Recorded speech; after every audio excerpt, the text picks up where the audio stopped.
എത്ര സന്തോഷത്തോടുകൂടിയാണ് പ്രിയ അവരുടെ സുഹൃത്തുക്കളോടൊപ്പം അവരുടേതായ ഭാഷയിൽ സംസാരിക്കുന്നത്.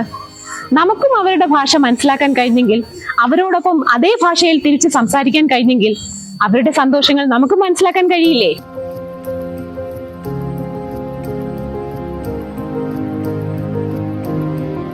നമ്മളോടൊപ്പം ഇന്ന് ചേരുന്നത് നിഷിലെ അധ്യാപികയായ ബിസ്മിയ ജെ മാം ആണ്. മാം നിഷിലെ ബികോം അധ്യാപികയാണ്. മാമിന് നമ്മുടെ ISL ലാംഗ്വേജ് ഒരു സാമൂഹ്യവൽക്കരിക്കുന്നതിനെ പറ്റി എന്തെങ്കിലും അഭിപ്രായം പറയാനുണ്ടോ? ഒരു അധ്യാപിക എന്ന നിലയിൽ എനിക്ക് നല്ലപോലെ ആഗ്രഹമുണ്ട്.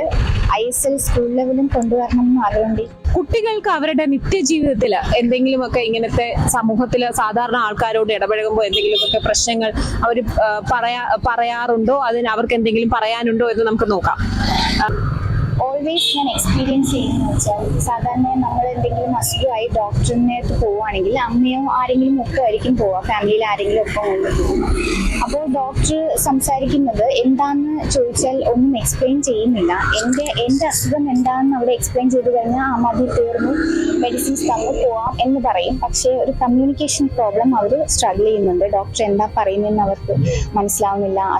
അസുഖത്തിൻ്റെ ഡീറ്റെയിൽസ് അവർക്ക് എക്സ്പ്ലെയിൻ ചെയ്ത് കൊടുക്കുന്നില്ല എന്നുള്ളൊരു പ്രോബ്ലം ഫേസ് ചെയ്യുന്നുണ്ട്.